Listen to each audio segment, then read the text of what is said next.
Ah oui, ah oui. Fait que décollage de l'omoplate. Je viens placer ma main comme il faut derrière. Je prends vraiment soin de tenir son coude. Je viens mettre ma main sous son épaule, puis à côté son coude sur mon coude. Plus que je vais aller par en bas comme ça, plus que c'est sujet à avoir une douleur sur le devant de l'épaule.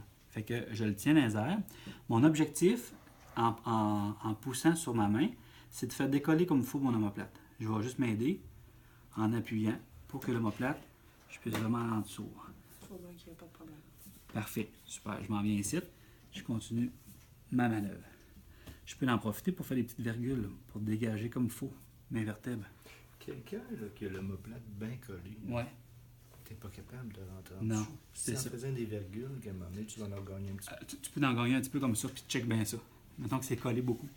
Si je pousse, je tire, puis je pousse, puis je tire, puis je tire sur ma main.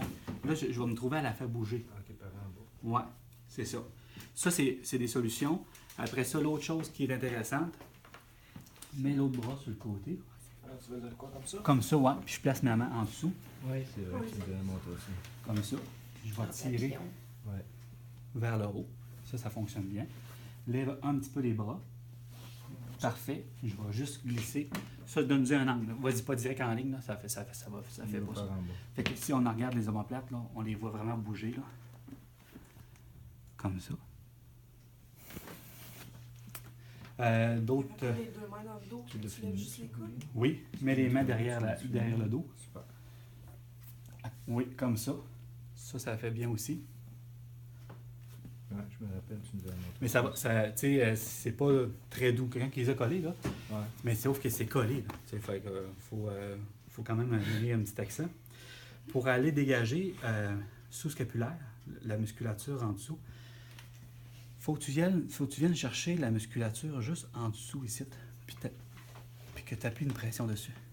Ok. Ah bon.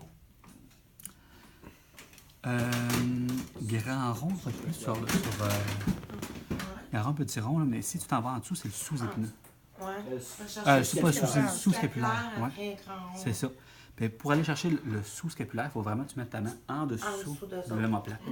Puis quand tu vas appliquer une pression, prends le temps de le trouver. Tu n'as pas le champ libre, là, vraiment.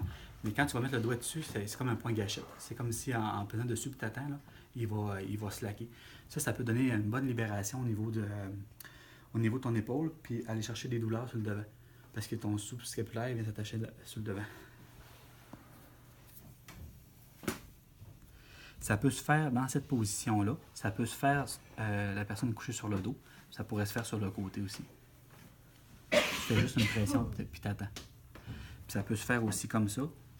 Ou sinon, avec le bras comme plus dans le vide. Tu t'organises pour voir clair le plus possible. Ok. C'est pas une manœuvre qui est agréable pour personne. Je te parle pas de peser vraiment dans l'aisselle. Ça, c'est sûr que ça fait mal. Là. C'est la pointe du cœur au karaté, on donne des coups là-dessus. Mais c'est pas vraiment là, c'est vraiment en dessous. Tu vas chercher une pression pour aller chercher sous l'omoplate. Bon, c'est beau.